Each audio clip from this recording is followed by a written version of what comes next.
Welcome. 7:30, darlings. All right. We're so happy to welcome Dr. Nanika Coor. Dr. Coor is a Brooklyn, New York-based clinical psychologist, a respectful parenting enthusiast, and a mindful parenting activist.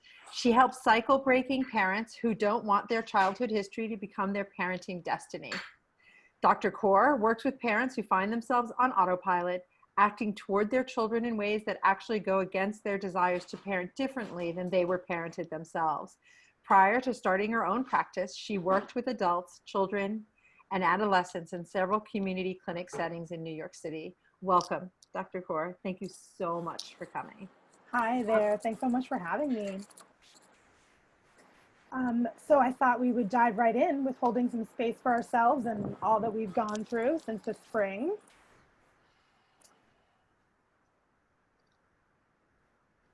And let's see.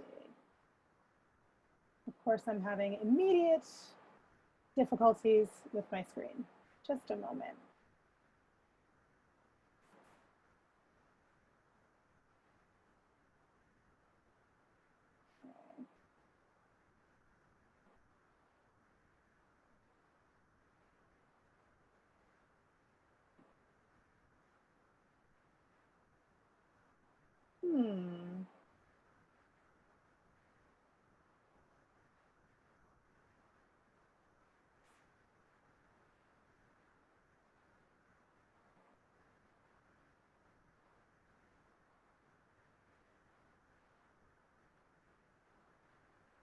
I'm so sorry, everyone. For some reason, all of a sudden, it's just not doing what I would hope. Okay.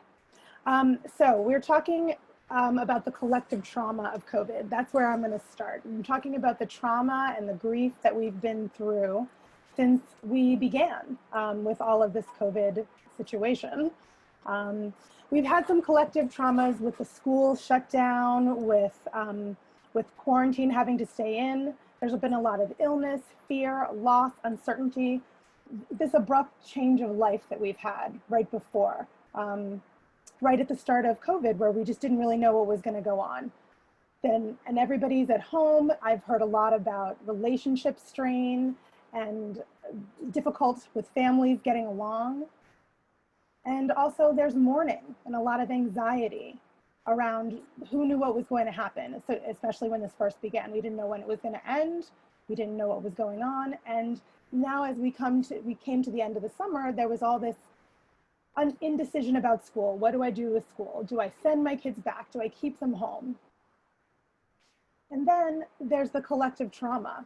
There's the fact that we had to physically distance from people and we really lost a lot of social interaction. A lot of people lost their jobs and having to work from home and having to manage childcare and working from home at the same time. There were a lot of battles around remote learning back in the spring, when there was a lot of confusion around how to use different platforms, how to keep kids motivated, and kids had lost so much, so many of their friends and all of their activities. And then of course we have the racial reckoning that we had this summer with the protests, and so much strife that went on, so much re-traumatization that a lot of people of color had around having so many things sort of put up in their face again, things that they sort of tried to keep on the back burner on the day-to-day, suddenly were laid bare. The way that COVID was affecting people of color more than white people. It was a really, really difficult time. And these are all traumatizing situations. And we also have to think about also the grief. You know, so many people were dealing with people who were sick, who were ill, who were in the hospital that they couldn't be with. It was really, really a challenging time.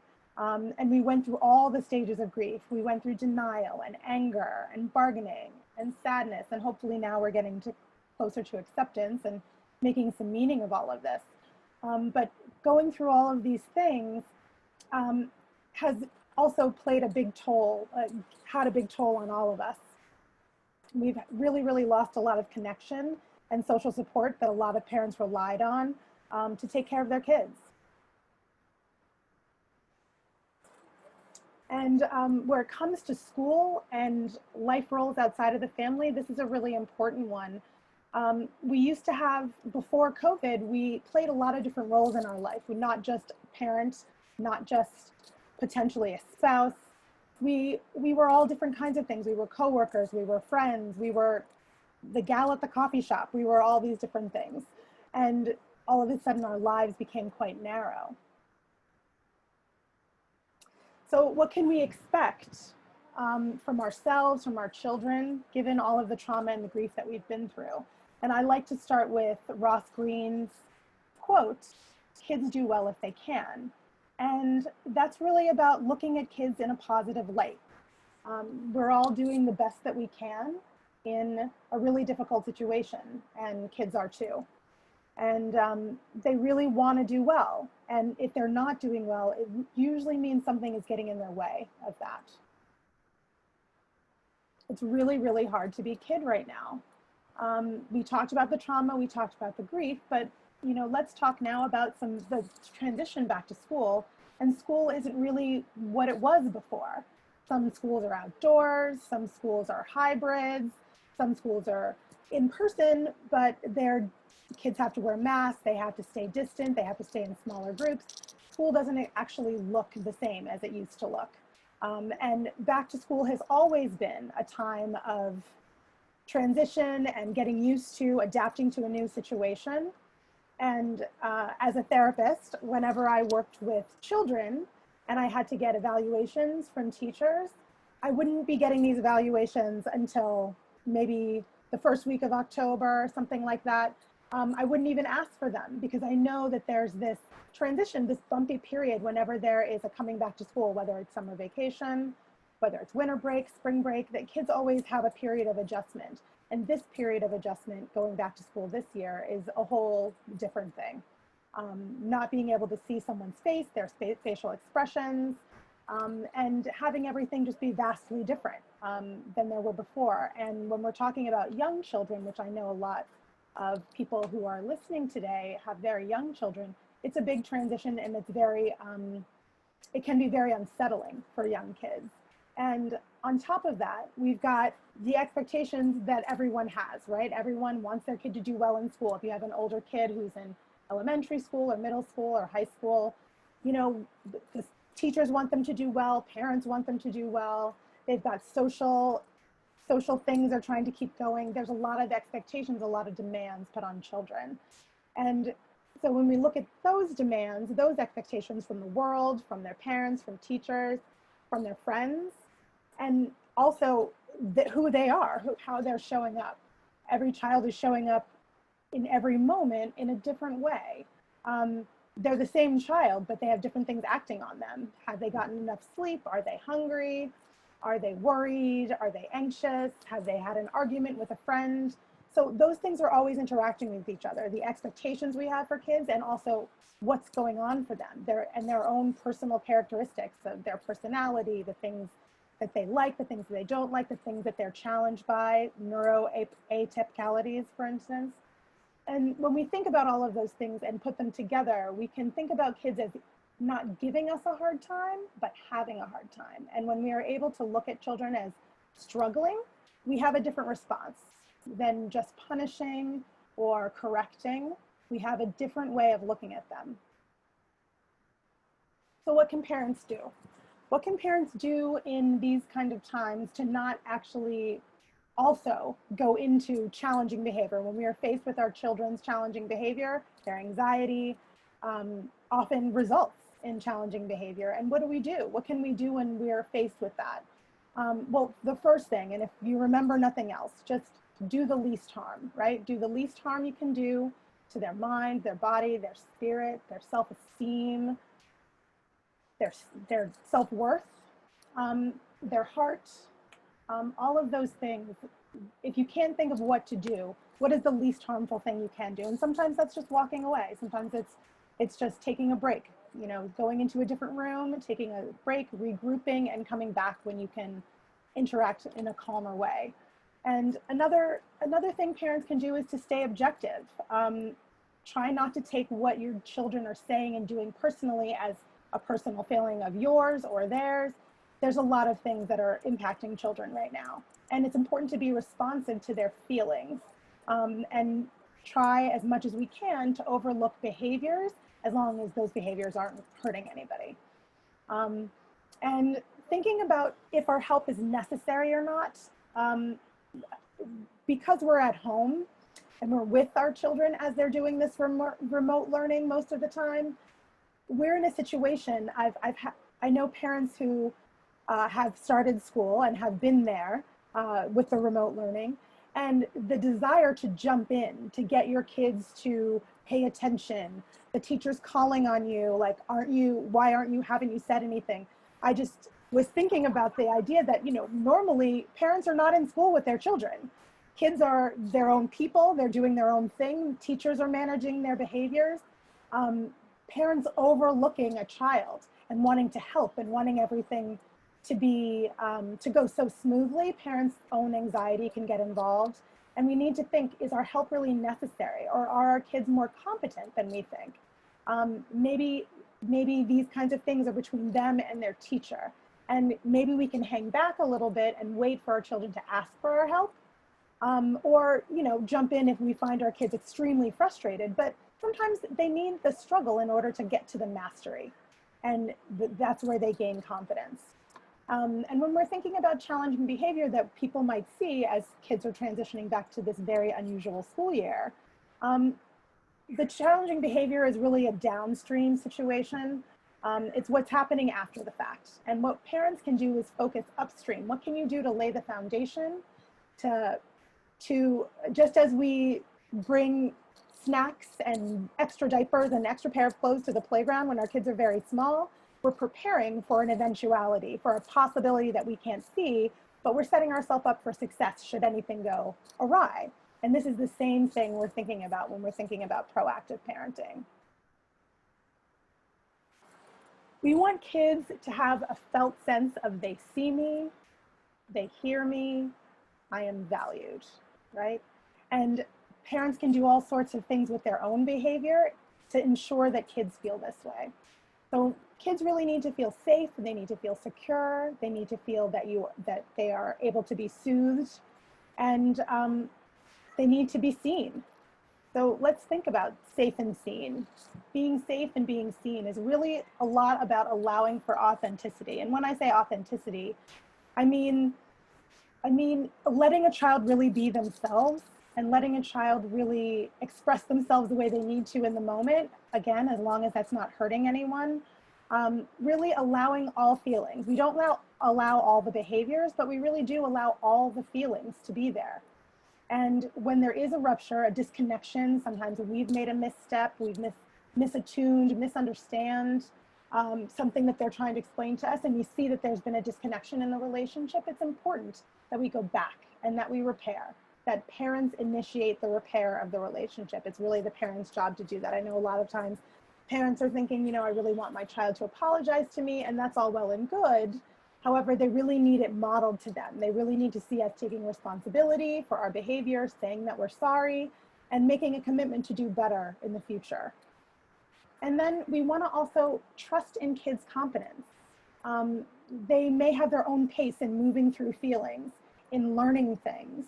A lot of times we're really anxious for our kids to learn a new skill, to be where they haven't gotten yet. And we need to really trust that our children are on the path, that they are moving at their own pace, and that readiness is really when they do something, when they have started to do something, that means they're ready for it. And so we really need to think as we're sending them back to school, that maybe maybe they can handle some things, right? This is again, how much help do they really need? And how much mastery can you give them by stepping back a little bit? And then, of course, observing and connecting and listening. Active listening is really, really important. When kids bring their worried feelings to you, I'm anxious about going back to school. I'm anxious about everybody being in masks and having to stay away from everyone. I'm anxious about getting ill.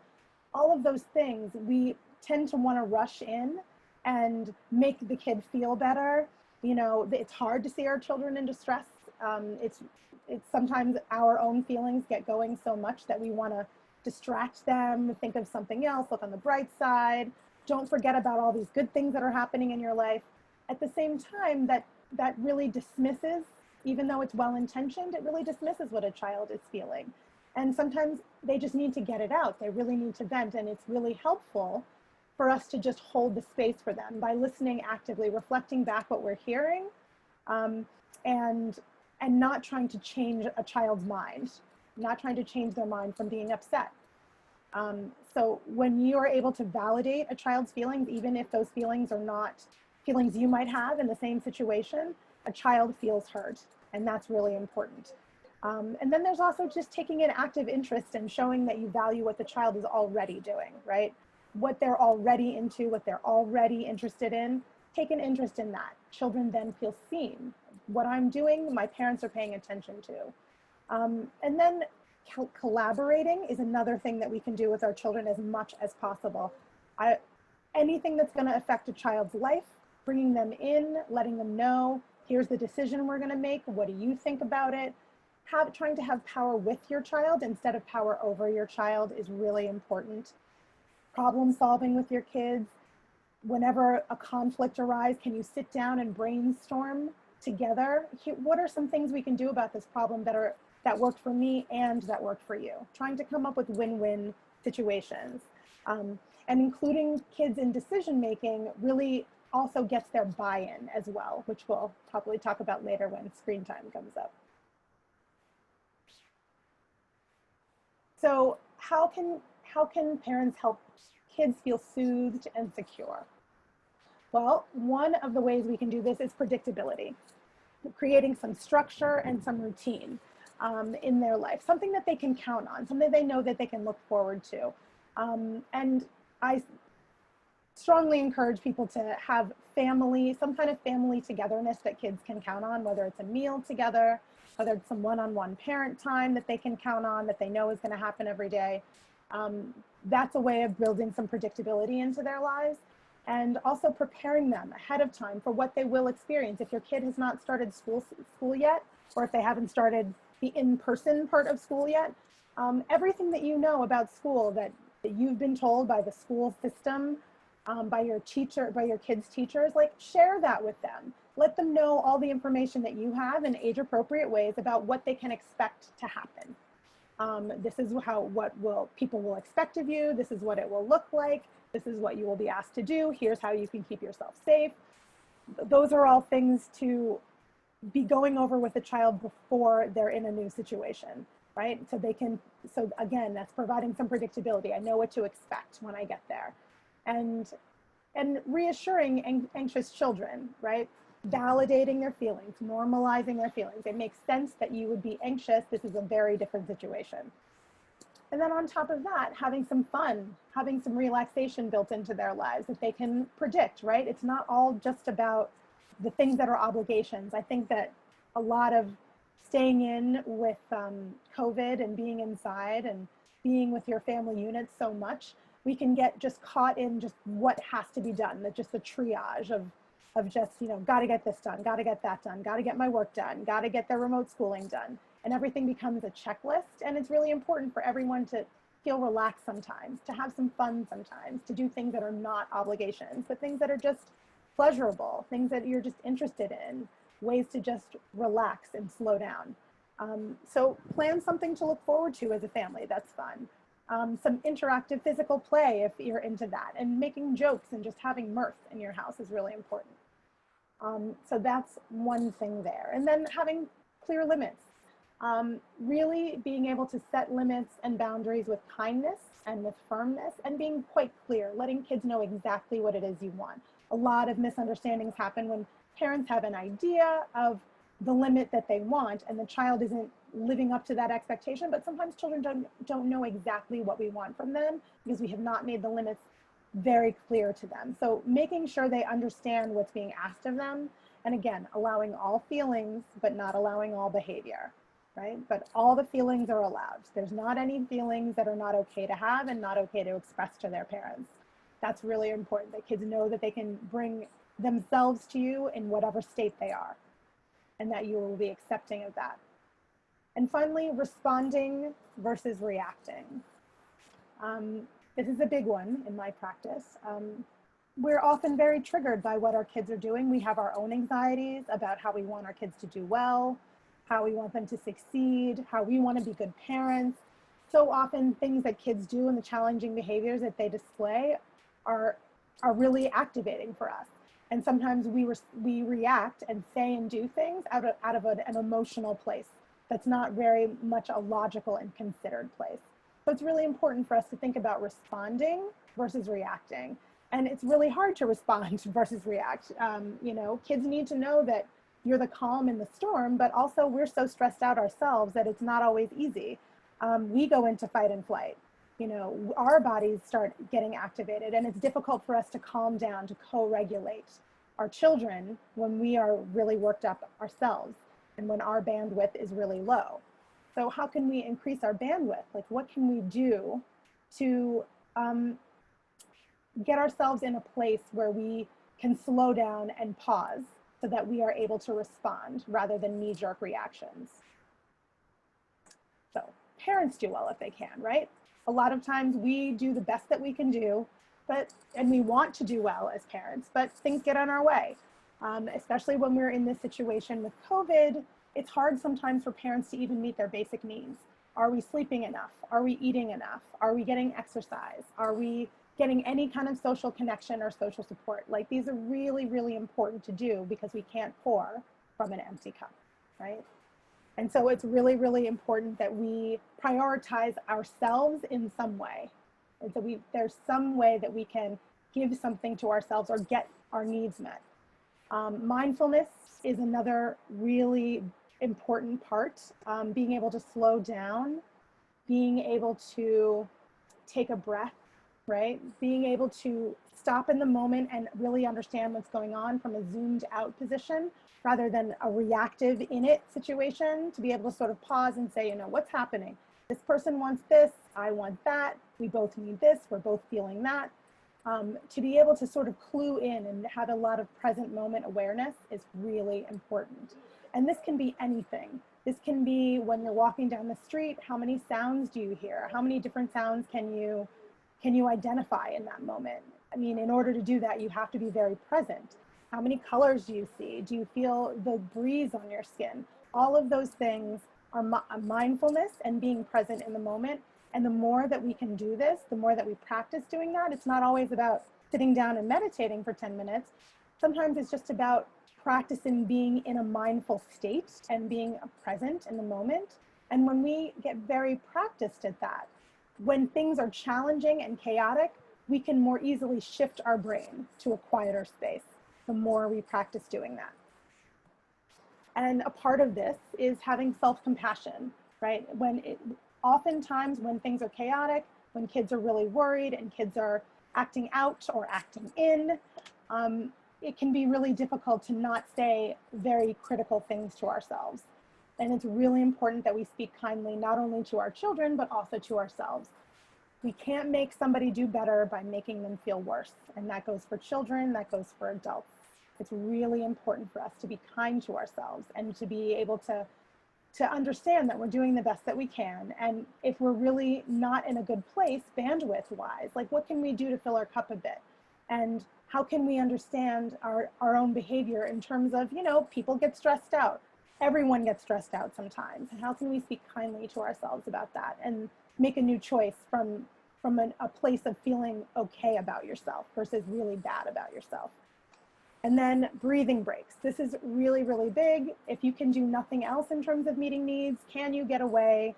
Can you, while you're in the shower, take a really big breath, breathing into your belly, putting your hands on your belly, letting your belly expand with air, and exhaling as much as you can exhale for as long as you can.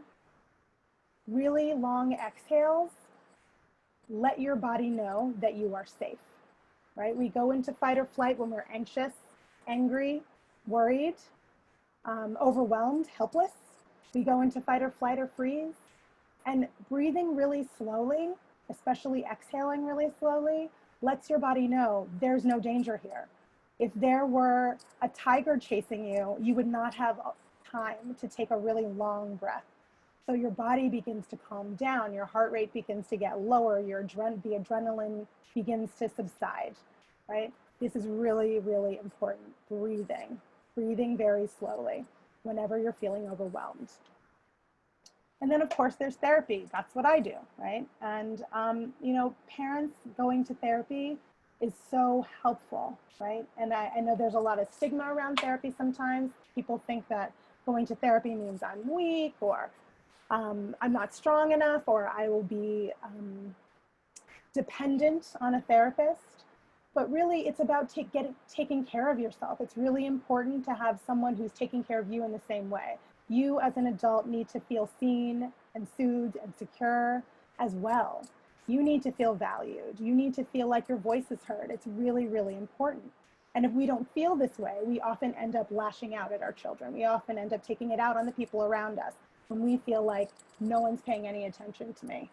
And a therapist pays a lot of attention to you, and a therapist cares about you. A therapist cares about helping you, and they're interested in your well-being and seeing you and hearing you, and that is filling your cup.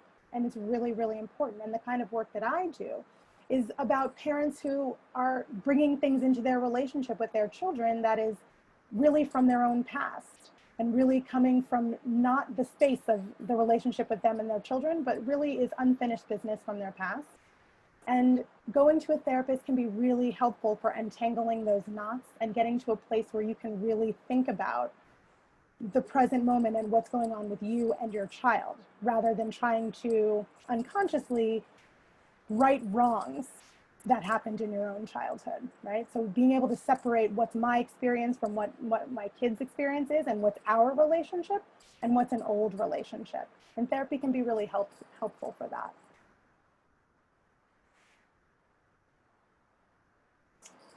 So another thing that I often get asked is, you know, what's normal and what's cause for concern when we're talking about kids' behavior?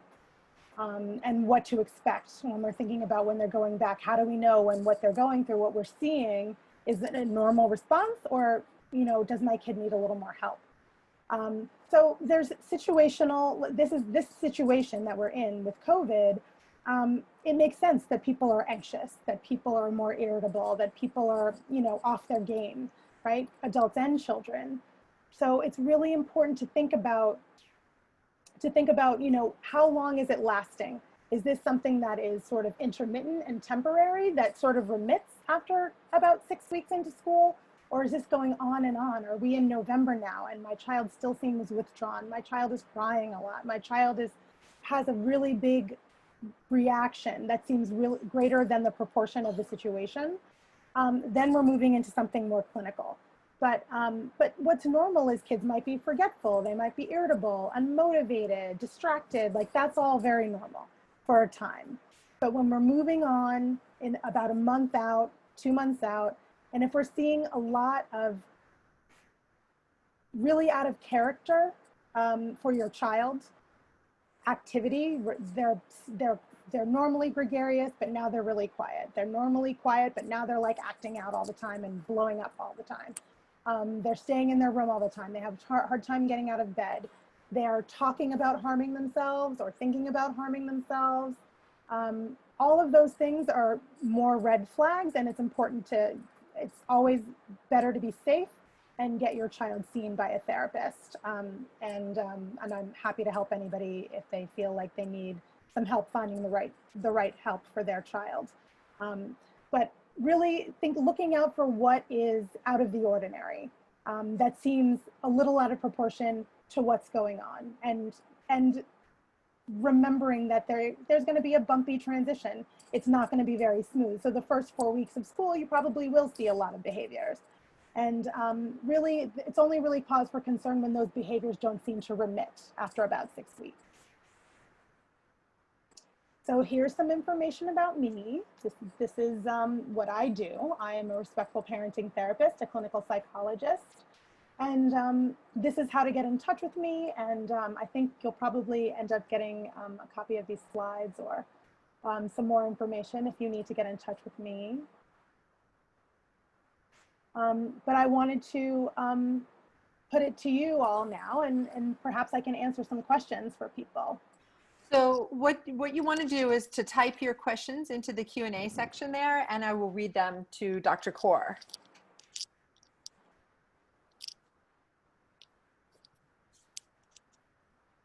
I actually have one. Oh, yes. What is your question? Well, I one of the things that I've been reflecting on is if you're the difference between like responding and reacting, and it's like, are we constantly feeling like we have to be quick on the response because we ourselves are out of control? So it's like, since we're out of control, we feel like we have to not only fix it for ourselves but everybody else, and then it becomes ineffective. Because I don't know, there's a question, but I'm wondering if this is what I'm seeing. Is this is what I'm feeling, I guess, is that I'm coming together because we feel out of control. And yeah. Okay. So you're talking about when, as an adult, you're feeling very stressed out and anxious on your own. Mm-hmm. And then something occurs and it's hard not to just react. Is that what you're saying? Yes. Or something else? Yeah. And then, or I'm constantly feeling like I have to react. And everything feels urgent. Everything feels urgent. There's nothing. And that's what I'm here. This is the thing that I'm doing. So it's like, I'm like, by taking breaths, by taking time, we can get to the place where we're actually slowing down. Yeah. And just pausing. I mean, it's really important to pause. Whenever you start feeling something, irritable, angry, we want to pause when we're feeling that at a 1, rather than sort of letting things go, right? Yes. I think a lot of parents are setting limits too late, right? So the child is jumping on the couch and it's annoying you, but you're like, you might say, please stop jumping on the couch. They continue, but you don't do anything. You sort of let it go on. And now all of a sudden, 10 minutes later, you're at a 9 and now you're screaming, right? Exactly, yeah. And so we want things not to feel so urgent. So if we intervene with ourselves at around when we're feeling something at a 1, we have a much better chance.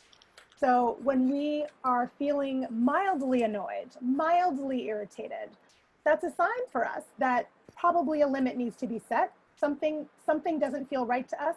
Is there a need that I need to meet for myself? Maybe I'm just really tired today. Maybe I haven't had a cup of coffee yet, right? It's not always the child who is triggering us. Maybe we're just operating at a deficit in the moment, right? So maybe we need to take care of ourselves. Maybe that's a sign like, oh, I'm getting really annoyed. Maybe I need to go walk around the block for a second. And like, I'm feeling a little out of proportion, like I'm feeling angry out of proportion for what is happening. Yeah. Right? So I think it's also really important to think about that, to think about ourselves and what we're feeling and validating our own feelings in the same way that I'm talking about validating feelings of children, to be able to look inward and say, wow, I'm really angry right now. And you know what? It makes sense that I'm angry because, something frustrating is happening, and okay, like, but what can I do? What choice do I want to make about it, right? Rather than letting the anger decide what you're going to do next. Yes. Your mind can decide what you want to do next, right? Yes. So that's. Oh yeah, because I think yeah. And then now we have a question. Somebody says thank you for using the word mirth because that was fun. There's got to be mirth. There's got to be mirth, and I think we could all put that in our pocket. And so I have 2 young kids, recently 3 and recently 5. We have been letting a lot go. Expectations, too much structure, discipline, trying to redirect, but sometimes it does end in raised voices. My question is, what should we do to be sure to keep, my question is, what should we be sure to keep as we let a lot go? Mm-hmm. Is there like a hierarchy? I mean, I often feel like sometimes it's better to let things go, right? Like if it's not a matter of health or safety, maybe you can just let it go, right? Like maybe that is easier for you, the parent, to not be on top of everyone all the time. And so maybe you let some things go. At the same time, maybe school is starting now, and maybe you let some things go over the summer, screen time, for instance, and maybe you let it be a free-for-all, like while you were trying to manage COVID life, right? But now we're coming back to school, and now we have to like maybe buckle down and create some structure and say, okay, maybe we did it this way over the summer, but now we really need to put some structure in and try to do that now. Like, let's not wait for the first day of school or 2 weeks into school to do that. Let's talk about it right now. Like, right now, we're going to start doing something differently. around screen time. You're going to have your educational screen time. You're going to have your scheduled entertainment screen time. And we're going to have screen free time. Like all of those times are going to be scheduled into our day, right? And when you were talking about children who are like younger than 6, like granted, it should definitely be a collaborative conversation. You know, talking to the child about what's important to them to do online, what's important to them to do on a screen. Like, what are they so drawn to? Is it just about being social? Like when you're talking about a tween or a teenager who maybe has their own phone or their own devices. Again, making separate times. There's educational time on your screen. There's social time where you're connecting with your friends. And then there's entertainment time where you're like playing a video game with friends, or you're, you know, watching a show, watching a video. Those are all separate kinds of times, and you can schedule them all. But I would work with your child, like sit your child down and tell them what's going to happen. Okay, and then I have some questions from the chat. So folks that are using the chat, I'll go back over there, but let me just ask one more from the Q&A. Do you have any suggestions or ideas to help children who are struggling to engage virtually with their teachers and classmates? So it's like a disconnect. Yeah, it's really hard because it sort of depends on where you fall on the scale of how important these things are to you, right? Mm-hmm. On the one hand, we can say that children who are under 7 years old are not necessarily in danger of losing a lot of learning. Like before 7 years old, we're really looking at like social emotional learning more than academic learning. So on the one hand, I would say I wouldn't worry too much as a parent if your child isn't reciting all the things and learning all the academic stuff. Like they're going to learn that someday. Trust that that will come, right? And I would also say, if possible, to follow your child's lead sometimes. I mean, we know how we feel over this COVID time, being in front of screens all day long, all the time. Sometimes we're just not into it, right? Sometimes kids are just not into it. They're tired. They don't want to do it. I would try to follow their lead. And maybe some days, maybe some days we're taking a break, because if you want them to engage over and over again for several weeks, I would not make it a battleground. I would say, you know, if they're enjoying it, go with it. If they're not enjoying it, I would talk to their teacher. Is there some other way that we can, you know, get these assignments in or do these things? Is there some other way that we can manage this? Because my child does not take to this. You know, like let's protect our kids, right? Like let's follow their lead a little bit if we can. And then, so now I'm back, and I'll come back to yours, Marissa, but it's, I just wanted to, oh, no, I'm sorry. Oh, thank you, Dr. Coor. And can you give us an example of responding versus reacting? Mm-hmm. Yeah. So. Me at 2 o'clock. 3 o'clock. So yes, a reaction is, you know, you come into a room, I'm thinking of little small children, right? You walk in, you have walked out of a room for a moment, you come back and your child has like poured an entire glass of water on the floor, right? Like that's a little kid thing to do, a toddlery thing that happens sometimes. And there's the immediate reaction you have, the automatic immediate reaction you might have to be like, what's going on? Like, why have you done this, right? Going into shame, going into blame, going into accusing, going into yelling and getting very upset, perhaps frightening the child, hoping that maybe if you're loud enough or big enough, they will understand what the limit is, right? So that's one way. That's a reaction, right? That's just what automatically happens in your brain and in your behavior. And then there's taking a deep breath, seeing the water there and taking a deep breath and telling yourself, okay, this is really annoying to me. I wish I did not have to deal with this.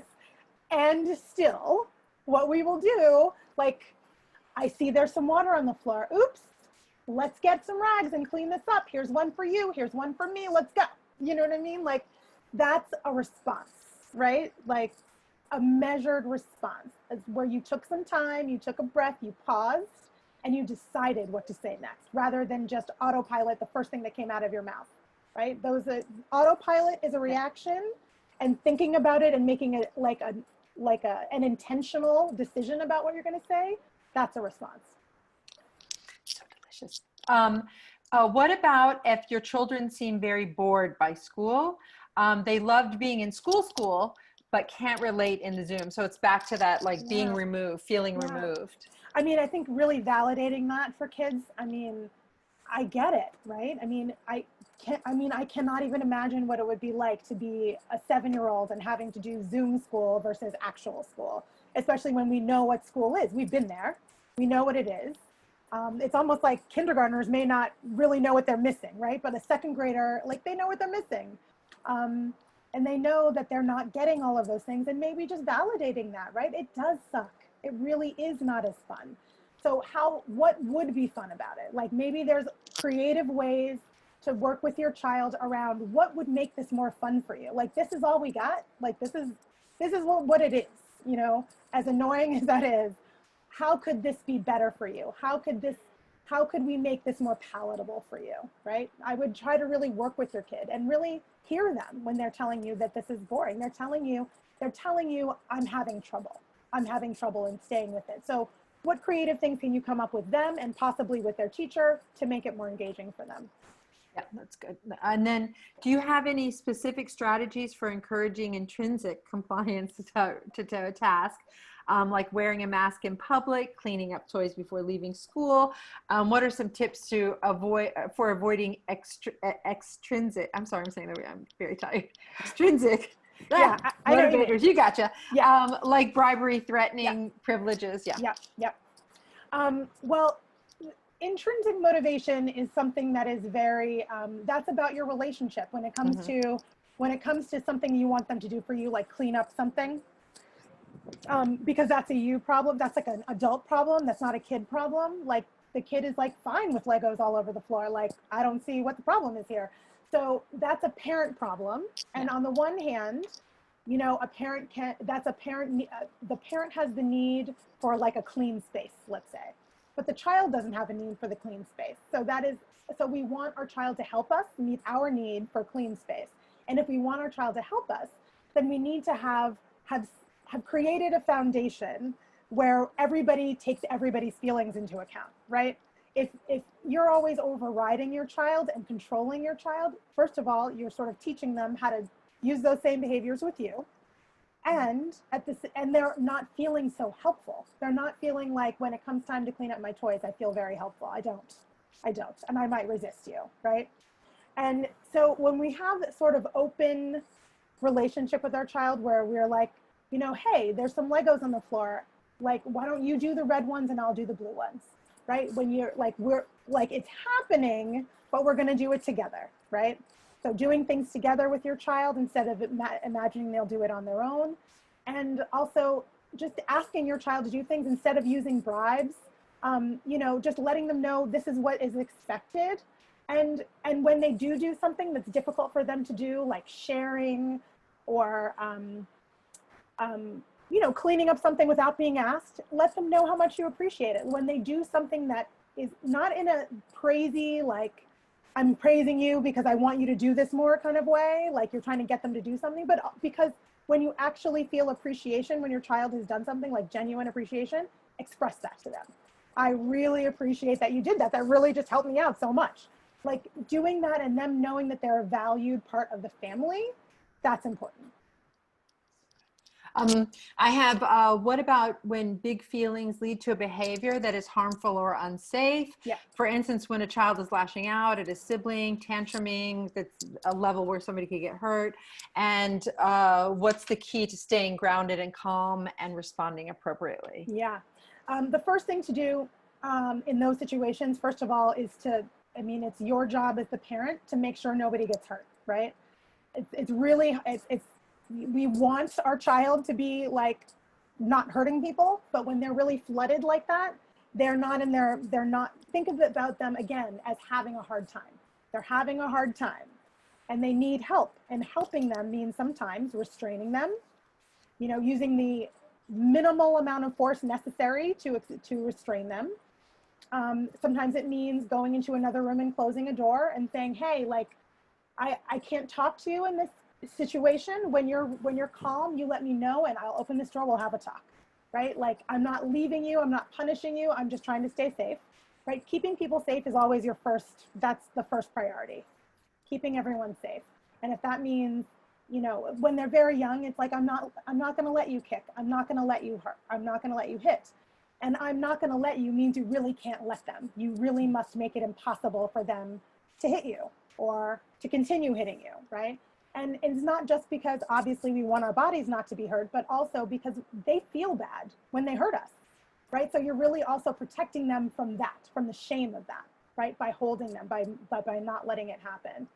So assuming they're restrained or you're restraining them and they're fighting, resisting, like think about that as they're trying to get the feelings out of their body, right? And so you really have to let them go through it. But in order to let them go through it and not retaliate against them because you're feeling so upset, it's really about calming yourself. So if you're restraining a child, it's again about breathing, about long exhales, about validating your own feelings of this feels really hard. I wish I didn't have to do this.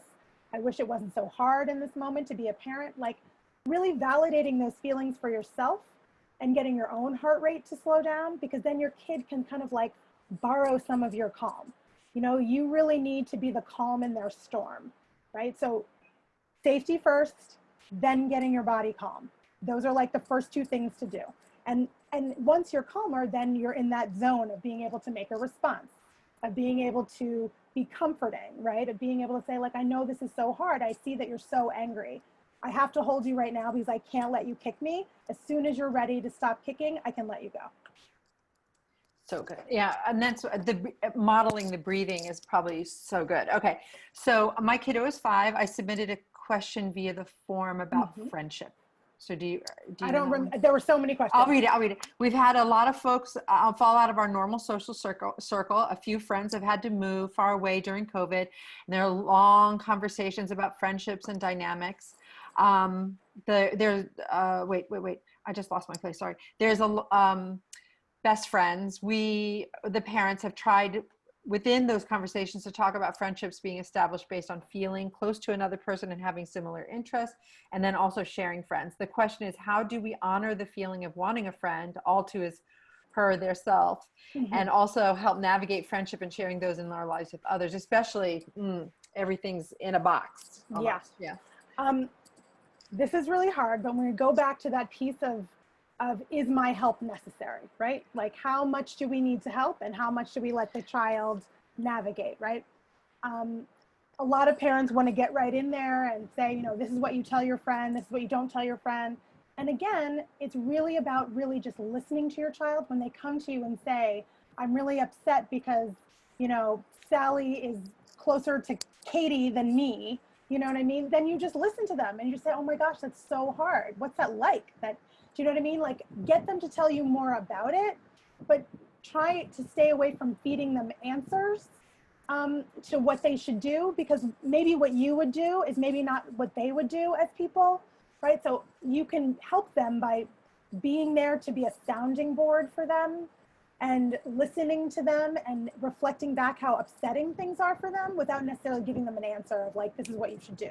Unless they specifically ask you. If they specifically say like, I don't know what to do, then you're back at a, you know, let's creatively think of a bunch of different things you could do and what seems like, let's come up with a list of many different things you could do and then what seems actually doable, right? That's if they need your help, if they're asking you for your help. But if they're not really asking you, again, can you let them try to figure it out themselves a little bit?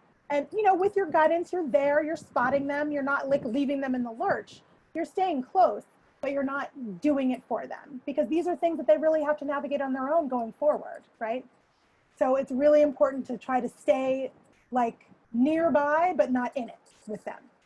You know, and then Dr. Coor, this next question, I feel like that this may, even though it feels like it's a different one, it feels like the answer might be really, like we're almost there. It says, so I have a teen who has particularly been feeling all the feelings during COVID. She has gained quite a bit of weight since quarantine from stress eating and being inactive. She has been feeling very unhappy about the way she looks and is anxious about school starting because she doesn't want to be seen by friends. So are there things you suggest we could do or not do to help her? And how would we know this is a normal teen struggle or something that would benefit from therapy? So this is like all the feels, like all the feels. Right. Yeah. Well, if you have if this is a teenager, I would just talk to them very openly about what did they want? You know what I mean? Like, Mm-hmm. how do you think, what kind of help do you want? What do you want to be different? I think that just because they're a teenager and just because it's like so great for teenagers to have someone, even if they're not struggling that much, just somebody who they can really trust and they know that everything that they're saying to this adult is not going back to their parents. Like sometimes having a therapist for teenagers is just so great. Teenage years are so hard, just on their own with no stress, with no COVID, right? Like it's so hard anyway to be a teenager that it's nice for teenagers to have a therapist, just to have a sounding board, and also to have another set of eyes, adult eyes on your kid, you know, when they may not be coming to you, right? So it's really great for them to have a therapist, and this might be a wonderful time for therapy. But therapy aside, just in talking with your child, it's again getting them to express to you, what do you feel, what's going on with you, really trying not to project your own anxiety into the picture, your own anxiety about their weight, your own anxiety about all of that stuff. Like try to keep your anxiety out of it, try to elicit their feelings. A book that I suggest for this in terms of active listening is Parent Effectiveness Training, PET. It really talks a lot about what active listening looks like, what active listening is, what active listening is not. And it really gives you a lot of tools to help your children through these kinds of things when they're having lots of big feelings like this. So I think we have 9 minutes. So let me just make sure. Oh, and then she did want to know if there's a therapist specializing in this sort of struggle. So that may be something. Okay, we can circle back to that. One, and let me just do this. Yeah, if somebody sends me an email, I can certainly help. Yeah. Oh, yeah, definitely. I think there you go. And so my child has been complaining about not knowing what to do during regular life, not school. And this started during COVID. I know that boredom is important for children. So my response has been, I trust that you will figure out what to do. Do you have any other ideas about boredom? And our response as parents? So this is Again, it's like holding the space, right? Like boredom is a feeling, right? And you know, it's funny, I wrote it down because there was an article that came out recently that talked about this COVID feeling, this feeling that we're all having. It's sort of like boredom, like mixed up with anxiety, mixed up with like, it's just like this horrible feeling that everyone is having, this lack of motivation. And just reflecting, like, first of all, like, I feel the same way. Like, maybe you feel the same way, right? Like, I know how you feel because I totally feel like that too. And maybe here are some things that I do. But again, if the child is the child coming to you and saying, what should I do? Or is the child coming to you and saying, I'm bored, and that is an annoying feeling, right? Having that annoying feeling is, again, active listening. Just listening to it, that really sucks. That must be so hard. But you're also right that boredom, the creative things come from boredom, right? So it's not about alleviating the boredom. It's about hearing and seeing the child that is bored, right? And making space for that. Oh, your voice. Hold on. I muted myself. So we want to make sure that folks will make sure we get the book for you and possibly the article. We have a follow-up email that has Dr. Coor's contact information, plus some resources that she's collected, and the recording of this webinar so that you can share it. And I just want to make sure I moved one question to the answer. So can I just go back to it, because we have 2 minutes maybe. I just want to give some. I totally agree with you, but it's a follow-up question. How do we engage when teachers set bright lines of engagement? 5 hours of Zoom a day or nothing? Oh, yeah. 5 hours? We're just going to hold that for a minute. Oh my goodness. We're sending you out love. We're sending you out love and kindness. Absolutely. That's really hard. You know, I mean, I'm in New York. Like culturally, it might be slightly different. But there are a lot of parents here who are straight up telling teachers, no, that's not going to happen. My kid is not doing that. That they're going to resist that. They're not going to do it. So it's really going to the teacher and saying, yeah, I hear you saying 5 hours, And also that's not happening. So what's the alternative? Like, do you know what I mean? Like, my kid's not doing that. So what are they going to do instead? Because also, and I'm not saying that teachers aren't in a bad place. Teachers are in a crappy place too, right? But I think it's going to have to be a lot about collaborating, like student teacher collaboration as much as possible. I would, the older the child is, I would ask the parent to step out of it as much as they can and let this be between the child and the teacher. But helping it might be helping the child, like, let's sit down and you and me talk about what you might say to your teacher to let your teacher know that this is very difficult for you, right? I think that's really good, because it is a we're all in a learning space, and if we take this to the, we'll make this better because we're in it for a little bit. Yeah. So I think that's good. So are there any other questions? I think I got everything. Let me just double check. There was one question about screen time or a couple questions about screen time. And I just wanted to reiterate that idea of setting expectations around screen time right now. Like, don't wait until everything gets bad in 2 months. Like, setting the expectations now around and scheduling the different times. If your child is very like angry or irritable or temper tantrumy after screen time, it might mean you need less entertainment screen time, or it needs to be like happen at a different time of day. Sometimes like kids are fine with it in the morning, but if you're doing it right before bedtime, it like creates all this drama. So like play around with times of day and also play around with the amount of time. Yeah, I think that, because even going back to what you said, it's like this thing about creating predictability. Perhaps the predictability means to package the screen time. I was wondering, yes. Is there like a way that we can say, this is what this screen time looks like, and this is what this... Absolutely, right. Like, that's what I was saying before, like a social time, like maybe there's a time that we don't count in your entertainment time. Like if you have an older kid, like there's time that you're texting with your friends or FaceTiming with your friends. That's social screen time. And then there's entertainment screen time, where you're playing a game or you're watching a show, surfing the internet randomly, right? And then there's educational time, where you're doing your Zoom school, right? Like those are all different times and they're all scheduled, right? We know when Zoom school is going to happen, hopefully.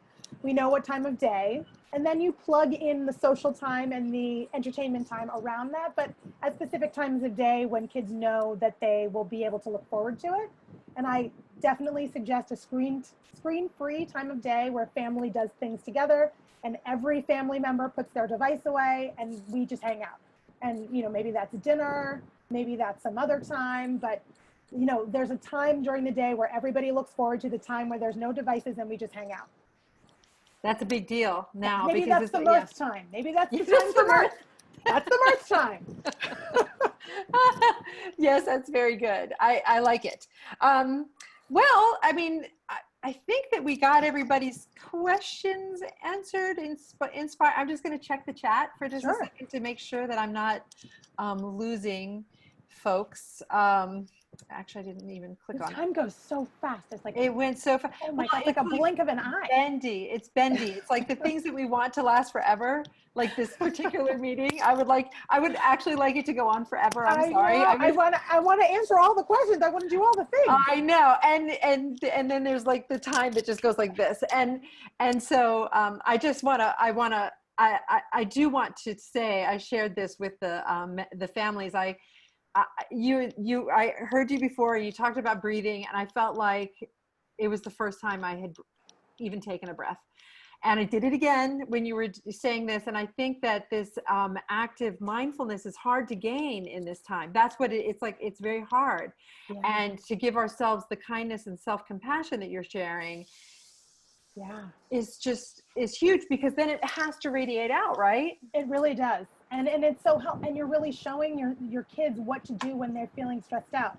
When you are able to use these kinds of tools, self-compassion and mindfulness, self-kindness, just taking care of yourself, just saying, kids, like, I'm going to take 5 minutes and I'm going to go just do some breathing. Like, even saying that out loud is like, oh, there's mom, there's dad taking care of themselves, right? And so they know that that's a thing that one could do, take care of themselves, right? Like, you're showing them that that's a possibility.